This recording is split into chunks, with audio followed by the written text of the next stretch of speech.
Masya Allah, dia bangga. Bagaimana di akhirat nanti seluruh manusia semenjak Nabi Adam sampai hari akhirat mendengarkan nama seorang yang jelek dengan nama seorang ayah yang jelek juga. Alangkah malunya mukanya di hadapan berbagai makhluk manusia saat itu. Maka oleh karenanya langkah berikutnya seorang anak dianjurkan dengan nama yang baik. Ini putri kita ini namanya sangat indah. Namanya adalah Syakilah Latifah Lutfiyah. Lutfiyah apa Latifah? Qatrun nada.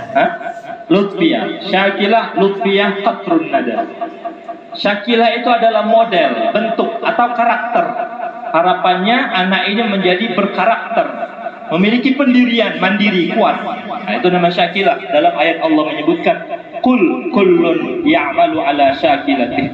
Katakanlah sesungguhnya semua makhluk ini mereka berbuat sesuai karakter mereka masing-masing, memiliki tabiat masing-masing.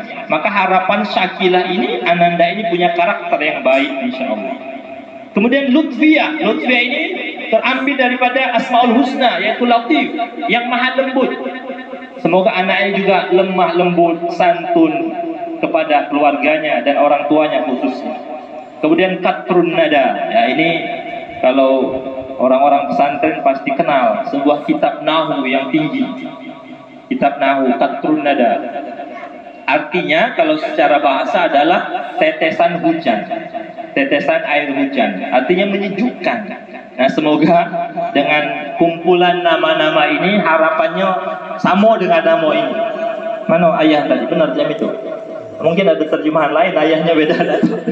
Tapi harapannya seperti itu. Semoga anak ini berkarakter kuat, kemudian dia lemah lembut, kemudian menyejukkan seperti air hujan yang dibutuhkan oleh segenap makhluk, hewan, makhluk dan lain sebagainya. Nah, dengan nama yang baik ini, maka seorang anak akan hidupnya terarah atau bangga, memiliki jati diri dengan nama yang baik. Dan tentunya nama itu tidak harus dengan bahasa Arab, tidak. Tapi kalau dengan bahasa Arab lebih bagus. Yang inti memberikan nama itu adalah baik. Baik yang memiliki makna ya Pak.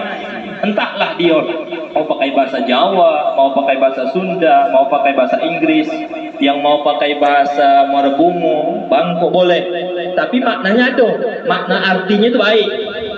Umpamanya saya contohkan bahasa Jawa, umpamanya bejo. Itu bahasa Jawa. Artinya apa bejo itu? Beruntung. Ya bagus, maknanya bagus.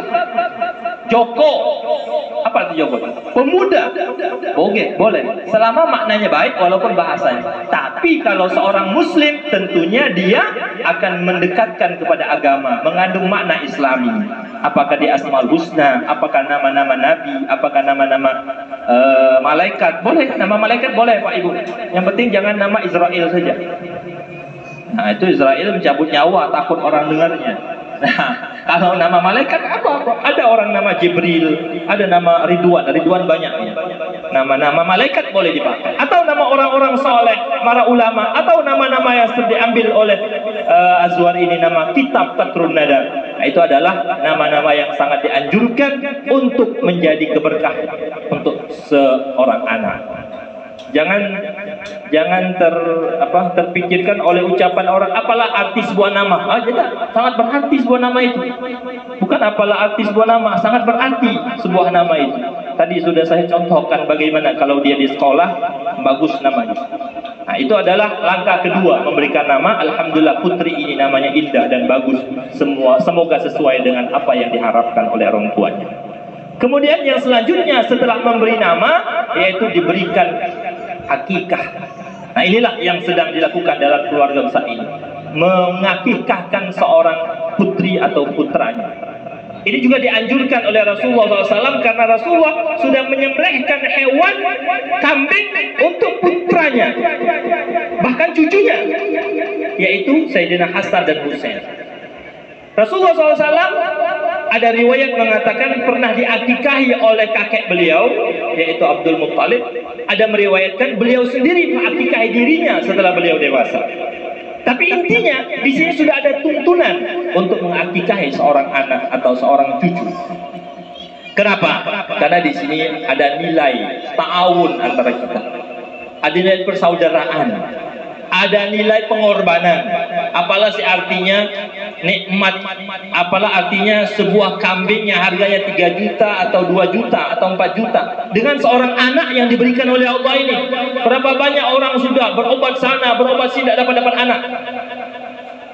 Tapi Allah Subhanahu wa taala memberikan seorang anak. Maka ini penghormatan kita, pengorbanan kita, syukur kita dengan menyembelih hewan ini. Bukan menyembelih saja, tapi kita berbagi kebahagiaan dengan orang lain. Oleh karena itulah Rasulullah SAW menyatakan kalau seorang anak itu al-waladu murtahin bi aqiqatihi, seorang anak, seorang putra, seorang putri tergadai dengan akikah. Apa maksud tergadai ini? Artinya salah satu pendapat ulama mengatakan dia tidak mendapatkan syafaat dari si anak. Karena anak ini akan memberikan syafaat nanti pada hari kiamat. Syafaat kalau dia baik. Tapi sebaliknya, kalau anak ini jahat, akan juga ditarik ke neraka. Allah Subhanahu wa taala dengan jelas mengatakan, ya ayyuhalladzina amanu qu anfusakum wa ahlikum nara. Wahai orang-orang beriman, jagalah diri kalian. Bukan diri kita baik, tidak dijaga. Selanjutnya Allah mengatakan keluargamu dari api neraka. Nah ini kalau kita tidak jaga, ditariknya kita ke neraka. Na'udzubillah. Ini kalau kita benar-benar perhatikan ayat ini, sungguh sebuah pedoman yang sangat tinggi untuk kita jaga. Ini anak bukan hanya sekedar dilahirkan.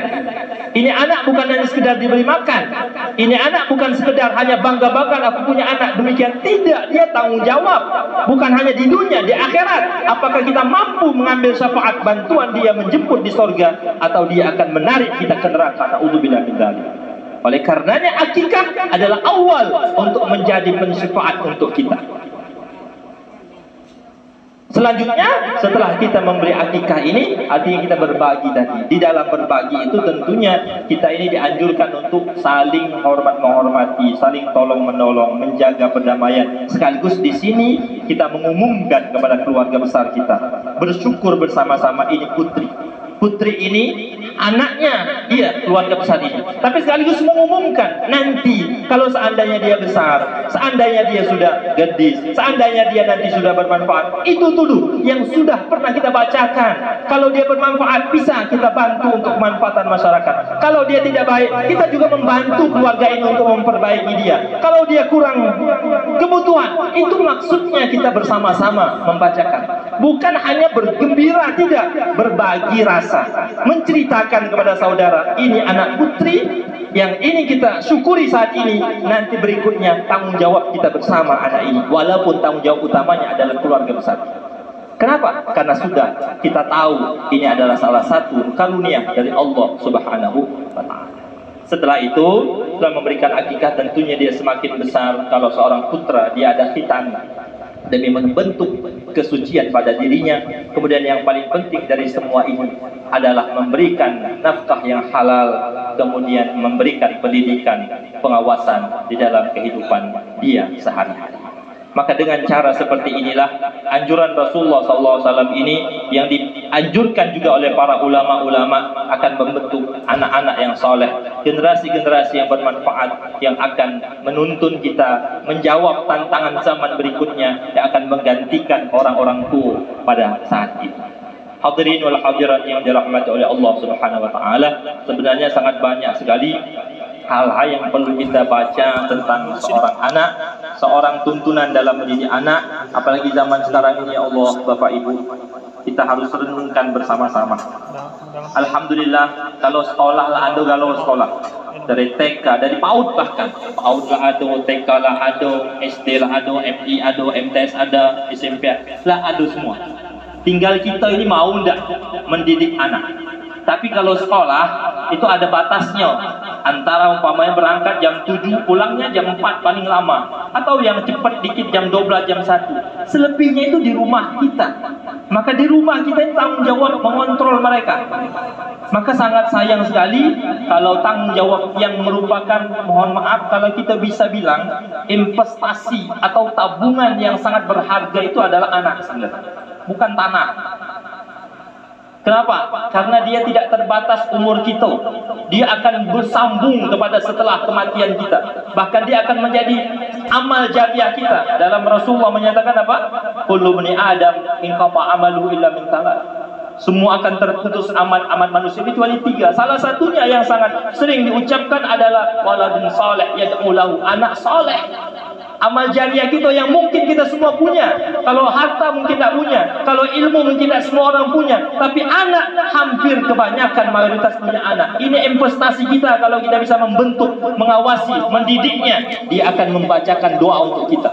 Dia akan membimbing kita. Dia ketika kita sakratul maut, dia akan menuntun kita masuk ke kuburan, membaca talqin untuk kita. Bahkan kalau kita sudah meninggal sekalipun, amal-amalnya terus mengalir kepada kita karena anak-anak kita soleh. Maka awal untuk membentuk anak soleh tadi, inilah yang telah dicontohkan oleh keluarga besar ini, oleh guru kita dengan mengadakan akikah, nama yang baik, kemudian cara-cara yang baik, pengawasan dan pengontrolan. Semoga kita semua menjadi orang tua yang mampu diberikan amanah untuk melaksanakan amanah ini, titipan anak ini untuk mendidik dia sebaik-baiknya. Tapi tentunya karena ini adalah jawaban amanah besar, tentu juga pengorbanan juga besar, Pak. Memang harus, karena hasilnya juga akan besar sekali. Anak soleh itu adalah anak yang sangat diidamkan seluruh manusia semenjak Nabi Adam. Tapi tentunya pengorbanan dan perjuangannya juga sangat besar. Maka di era seperti ini, di era yang semua terbuka, yang semua bebas, kita selalu meminta kepada Allah. Sekurang-kurangnya jangan pernah lupa, apalagi bapak-bapak, doa seorang bapak untuk anak ketika dalam kebaikan itu lebih mustajab. Tapi kalau doa seorang ibu dalam kejelekan itu lebih mustajab. Jadi ibu itu karena dia sering mengucapkan hal-hal yang yang kepada anak, karena dia sering berkumpul kepada anak, nakallah ibulah ngaturnya, makanlah ibulah dia di rumah ibu. Makanya ucapan-ucapan yang bertentangan itu ditahan oleh Allah. Tapi kalau sudah berlebihan, mengutuk dan sebagainya bisa timbul jadi. Ayah berbeda. Kalau ayah itu kalau sudah marah itu ucapan kadang-kadang berlebihan, maka Allah tahan, tak dijadikan. Tapi ketika dia minta kebaikan, Allah percepat. Jadi ibu-ibu tahan kalau ngomong yang tidak baik kepada anak. Kalau marah semarah-marah, omongkanlah kepada anak, anak soleh, anak pintar, anak baik, walaupun dia nakal, senakal-nakalnya. Anak orang tua ibu harus jaga, jangan sampai mengucapkan yang jahat.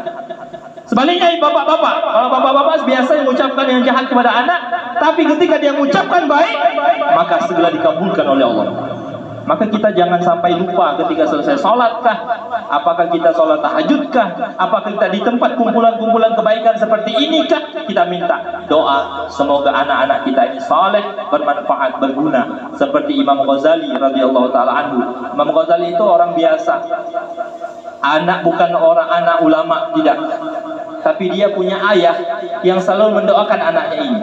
Ayahnya ini hanya seorang pemintal kain. Tapi ketika melihat orang soleh, ya Allah, semoga anakku ini Muhammad ini menjadi orang yang soleh. Ketemu orang pengusaha sukses yang soleh, ya Allah, semoga anakku ini menjadi pengusaha sukses. Bertemu orang yang baik, dermawan, ya Allah, semoga anakku ini menjadi dermawan. Semuanya, sehingga anaknya menjadi apa harapan orang tuanya. Maka itulah harapan kita semua bersama dalam akikah ini, dalam iringan doa bersama-sama dengan berjanji dengan apa-apa yang